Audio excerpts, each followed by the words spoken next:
Okay, the underlying energy is the Two of Wands, y'all. It's about picking the path, picking where you want to go. Underneath that is the Magician, and trusting and knowing that you have everything that you need to make it happen. And I feel like you guys already know. You already know what you need. You already know what you got. You already know that you have everything that you need to make some steps forward, right? To make the move, to do what you want, to do whatever makes you happy. Interesting. So the current state of being is the Knight of Swords. So I don't know if somebody's communicating with you all harsh and extra, but there's a potential of combative conversations or combative information being distributed. Now, for some of you guys, this could be that you guys are fighting for what you believe in, right? You guys can be very serious and very straight up with people. Like, look, I'm not playing with you. This is what I believe, or this is what I will and will not tolerate. You know, things like that. There could be some things that somebody is going after. There's also could talk about progress being made, very fast progress, right? Some things happening, or trying to get some things to go through. But the thing here is what your guys' hopes and desires are, right? Or what your desired outcome is a little bit more fun and a little bit more passion, a little more mystery maybe. But you also want to have a bit of maybe more romance, because this energy, the Seven of Cups, can be very romantic. But I also feel like you guys may want to kind of just, you know, alleviate the confusion, alleviate the uncertainty, the clarity, you know, the mystery of everything. Perhaps you guys are kind of tired of that mess. And I feel like for some of you guys, you want more, you want to see what's actually happening. You don't want this whole situation to be kind of crazy. As a matter of fact, let me go ahead and pull a clarifier for the Seven of Cups. What is this? What is the Seven of Cups for Cancer in their love lives and their desired outcome? What is the Seven of Cups for Cancer? What is the Seven of Cups for Cancer? What is the Seven of Cups for Cancer? What's the Seven of Cups for their desired outcome? Ooh, the Five of... Yeah, I feel like you guys are kind of... You want... It's very interesting. Hang on, I had to pick up a card. I dropped one. But the Five of Cups indicates kind of, you know, obviously mourning, because this person's lost something very precious to them, something from the past that meant something very dear to them. Of course, they have to honor their emotions, right? But it's the part that they believe that they can't have anything better than this that keeps them from being able to work, but to, you know, be able to have what they want, have something even probably better than the first thing. And that person potentially does end up living in the past because all they can think about is what they've lost. So the thing here is there may be a romanticizing of the past here. There may be a lot of romanticizing of the past, but I feel like at the same time there could be this desire that there's obviously the Two of Cups here. There's still a relationship to work with. There's something that's still there to work with there, and I feel like it's picking those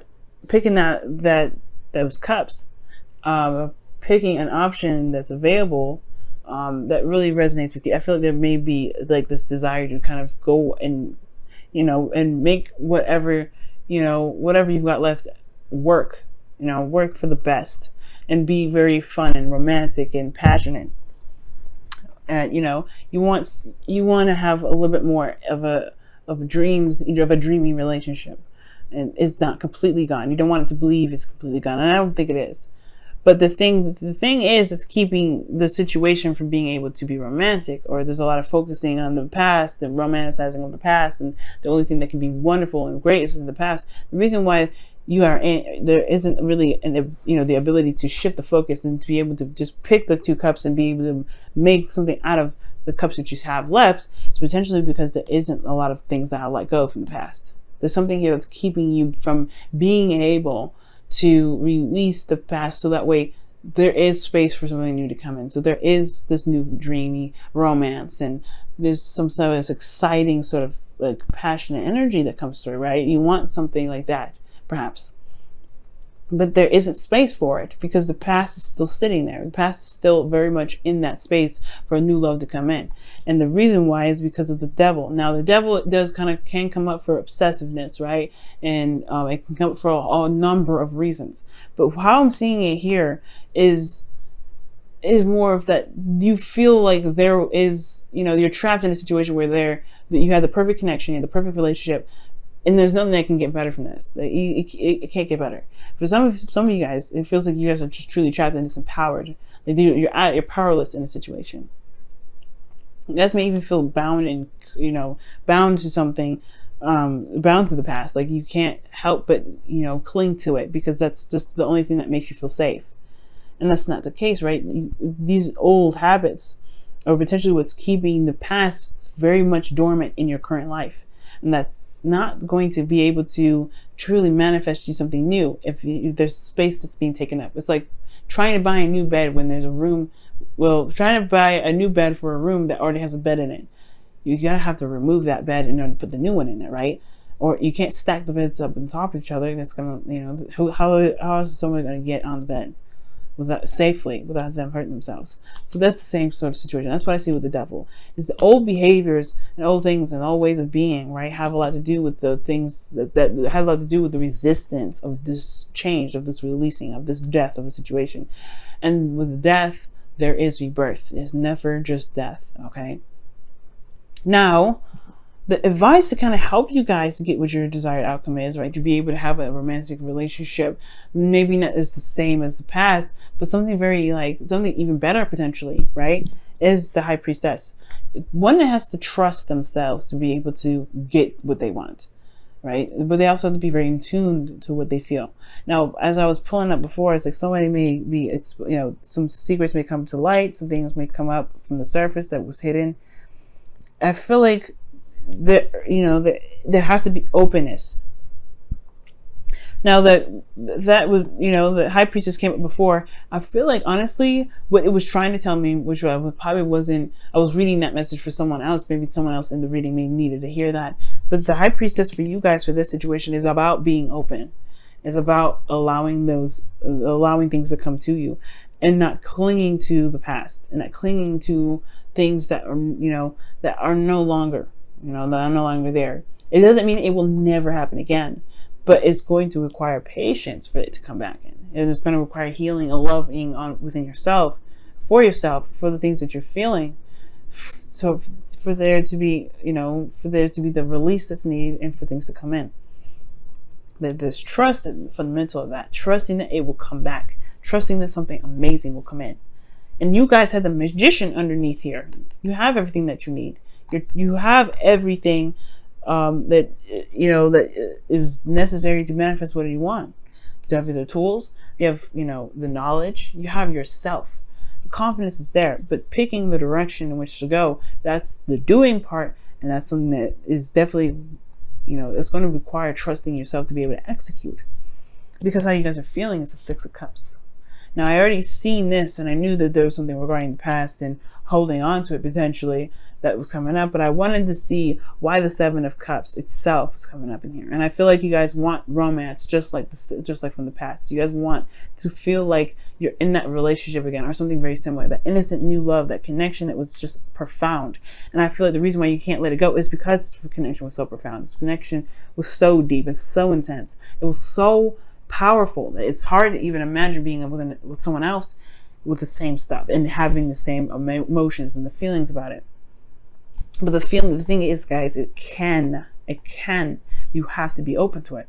And the Six of Cups is telling me that you guys are still living in the past. You guys still feel that connection because it's profound. It echoes through you for ages and eons. It will forever, probably. It'll be the best thing you've ever felt in your entire life. But it's not the only thing that you'll ever feel. It's not the last. It's only the beginning, because these two, this is their first love. This is their first time ever getting together. This is their first time ever feeling anything for someone, right? This cooties, they're children in this card, right? So this is their first time being okay with allowing themselves to be vulnerable with one another. But this is not the only time that they will ever be vulnerable. This is their first time, but it will never be their last. Then that's the thing. This will never be the last. To believe that as so, you are holding on to something that will potentially keep you from being able to manifest something new. And you deserve that. You deserve happiness. You deserve romance. You deserve to be in a beautiful relationship, right? That's what correct me if I'm wrong, right? But it's going to require you to trust that it will come to you again. It's going to require you guys to trust that. Hopes and fears, the Queen of Cups.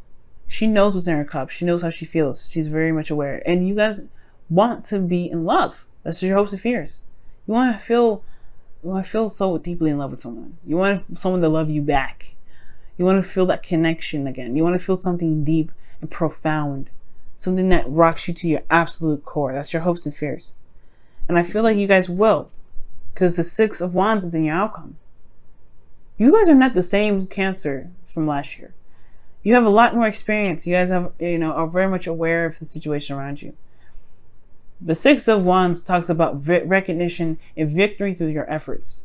And the effort that is talking about here, I feel, is about the internal journey. The internal journey in regarding to making peace with what has lost, but knowing that it will never be the last. And the thing is, it's like, yes, this connection was so profound and so strong, it's hard to release it. I'm not saying you to release the connection. I'm telling you to release this feeling, this pain that you may have, or this toxic kind of, behavior that you may have conjured up that makes you feel like this is the only time ever you'll ever have this love. Because I'm telling y'all, the Six of Wands is a victory. You'll be recognized, you'll be seen. That's a really good step. You free yourself from being able to, feeling trapped in a situation that you believe will never happen again. Trust me, Cancer, trust me. Let's go ahead and see what's going on with your wisdom of the Oracle, okay?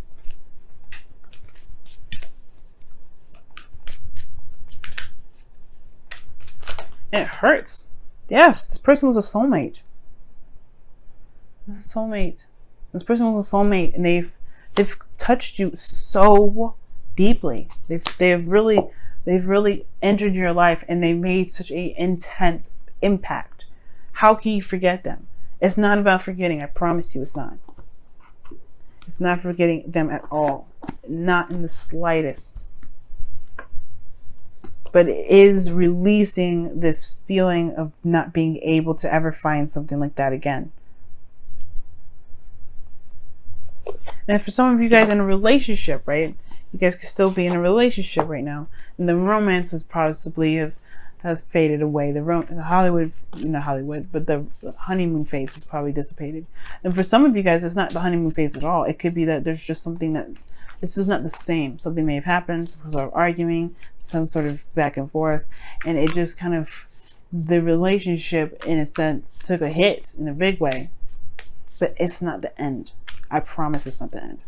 You have to find your way back. You have to find your way back, but you have to trust that you can find your way back.